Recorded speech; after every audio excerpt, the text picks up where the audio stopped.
Hello students, this is Dr. Anjani, Assistant Professor in Biotechnology.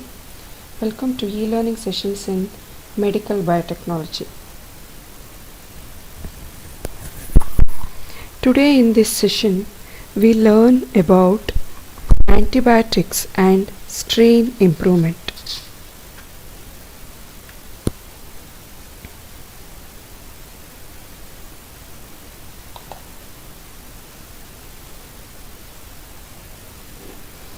Antibiotics in the field of therapy have played a very vital role in control of infections and diseases. The use of antibiotics have saved millions of lives worldwide and has been the principal way of therapy for last few decades. There are more than 6,000 antibiotics which have been isolated and purified from various microorganisms, and 100 to 200 more are discovered every year. There are about 100 major antibiotics which are in the market and in greater use. Out of the newly discovered antibiotics, only 1 to 2% are actually brought into regular use in the market. Worldwide, antibiotic production is over 100,000 tons per year. There are 4 major classes of antibiotics. They are penicillins, tetracyclines, cephalosporins, and erythromycins. And the sale of these 4 antibiotics alone as a bulk drug is over $4 billion in US. Biotechnology with recombinant DNA technology as its strongest tool has made further unique and significant contributions to the field of antibiotics. Biotechnology may be used with various intentions, with ultimate goal is the effective antibiotics at low cost of production to reach even the poor section of the society. To achieve this, the research in the antibiotic field may be with any of the following targets, like a broad spectrum action. So the antibiotic what they invent and synthesize should have the broad spectrum of action, versatility of application, anti-neoplastic agents, high potency, more effective even at low concentration, high yields in the process of production, reduced toxicity when it is injected and to cure infection, should have improved production techniques. Newer antibiotics and hybrid antibiotics will be concentrated in the research in order to produce more and more antibiotics with more efficiency.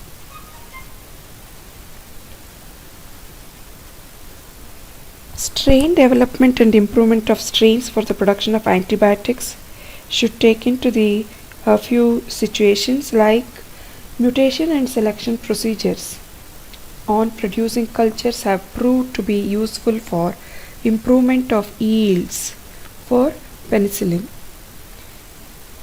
Usually chemical and enzymatic modifications give specific derivatives with different useful properties, which also has been proved for penicillin and cephalosporins.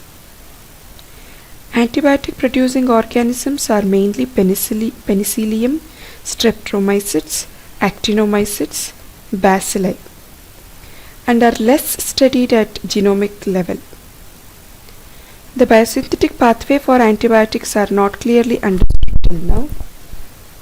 Since these antibiotics are secondary metabolites, their biosynthetic pathways and regulatory steps are not understood properly. And antibiotics are not proteins, they are secondary metabolites. Antibiotics are produced in metabolic pathway in which they are produced, and the regulatory controls are not known for the synthesis of these antibiotics. The different approaches may be used for producing new or improved antibiotics. The traditional method of strain improvement involves the classical genetics and rational selection.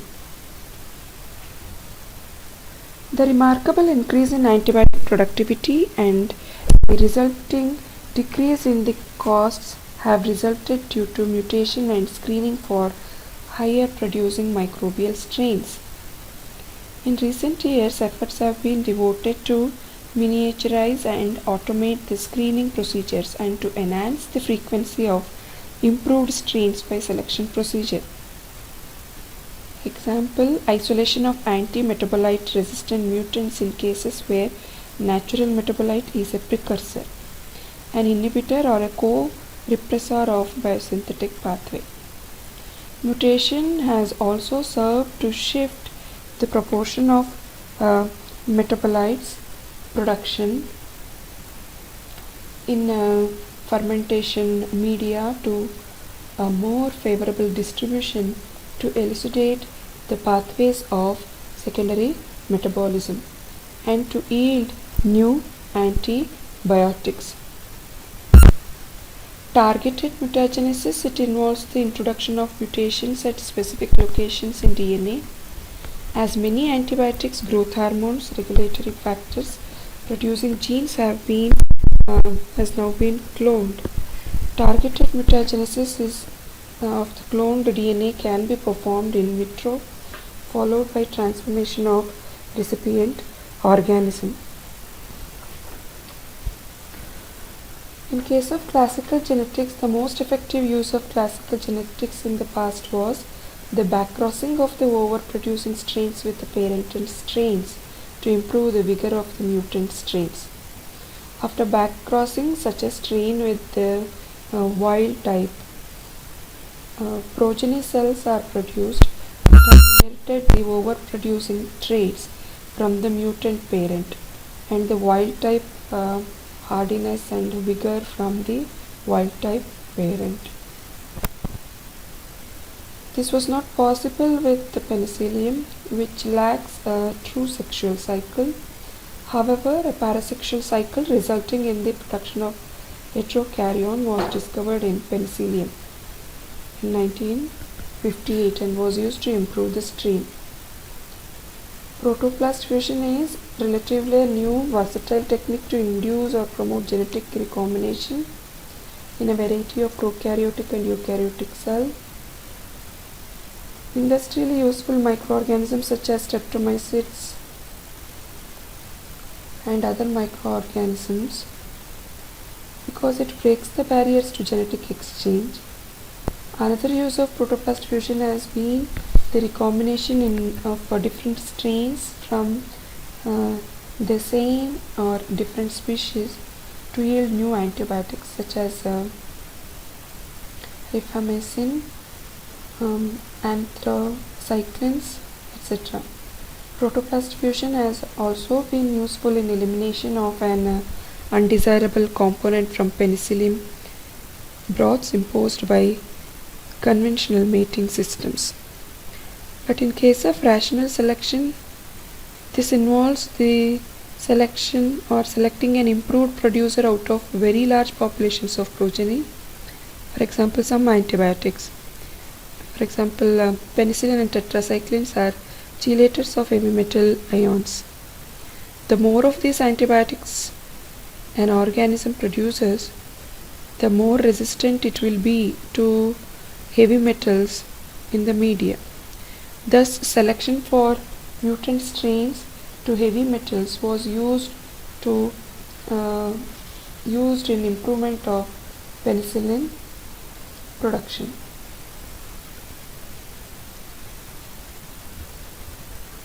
Different approaches may be used for producing new or improved antibiotic. This involves the manipulation of regulatory genes to cause metabolic flux in preferred pathway, wherein you can increase the particular or the conversion of particular product at particular stage of the metabolic pathway. by manipulating the regulatory protein or the regulatory step of the metabolic pathway, or else mutabiosynthesis and interspecific cloning, chemical or enzymatic modification, and different mutants to cause different metabolic blocks will be used for improved production of the antibiotics.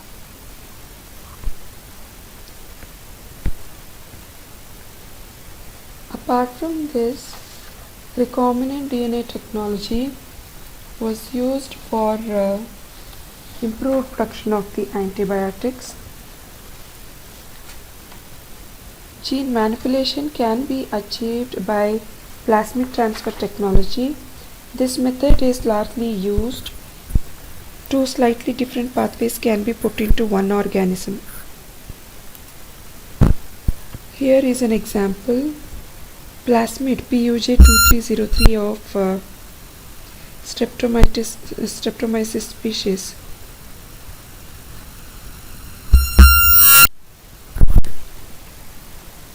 which will show red color colonies will be observed in acidic pH, but the same the colony will be blue when it is grown in alkaline pH. Similarly, Streptomyces species with AM7161, which will be yellow in acidic, brown in alkaline, whereas Streptomyces species with the TII22 will be red in acidic pH and bluish in purple in alkaline pH. Similarly, with the B1140 will be red colony in acidic pH and bluish purple in alkaline pH. So this gene manipulation can be achieved by plasmid transfer technology. This method is largely used. Two slightly different pathways can be put into one organism. A plasmid PUJ2303 of Streptomyces and 32.5 kb fragment of Streptomyces silicola are introduced into other Streptomyces. PUJ2303 encodes all the genes for enzyme responsible for actinorhodin. This may be transferred to Streptomyces villosirubrum B1140 or TII22, which produces granticin and dihydrogranticin respectively, or it may be transferred to Streptomyces species AM7161, which produces medermicin. Transferments of AM7161 gives medarrodin A antibiotic, while the transformants of TII22 gives dihydrograntirodin along with actinorhodin. All four antibiotics mentioned act as acid-base indicators, so different colored colonies will be observed in different pH, like acidic and basic pH. So that is the indication where the plasmid is growing, so that can be isolated very easily. Maintenance of recombinant plasmid in production strain in large scale fermentation is however difficult. Several regulatory and structural genes for antibiotics are found on plasmids of high yielding strains. If genes on the plasmid are responsible for coding enzyme which cause the rate limitation in formation of antibiotic, then in such condition copy number of the plasmid help in production of antibiotic. The gene for hemoglobin like protein from Vitriosilla species is transferred to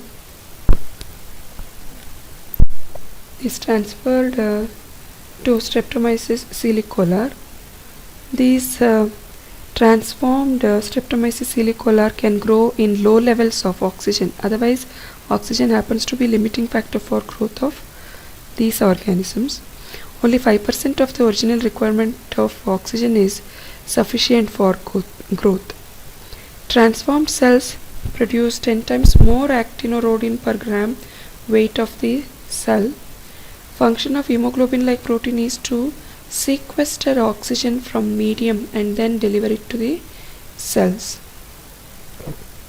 The another example is cephalosporin synthesis from Cephalosporium acrimonium and Acrimonium chrysogenum.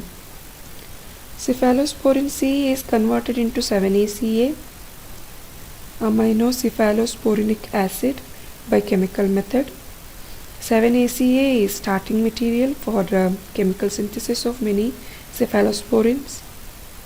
Now the biological production of 7-ACA is possible by genetic engineering of Acrimonium chrysogenum.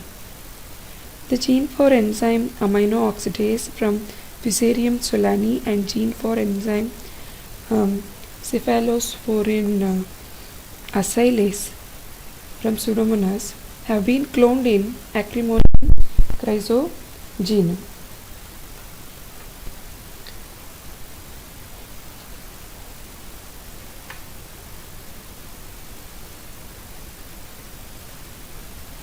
So this cephalosporin will be converted into 7-ACA.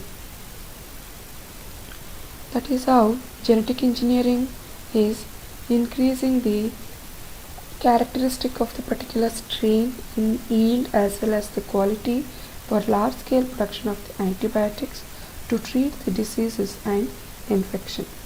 So in this session we learned the traditional method of strain improvement and genetic engineering, how it improves the microorganism to produce more of antibiotics or novel antibiotics at higher yield. I hope you understood. Thank you.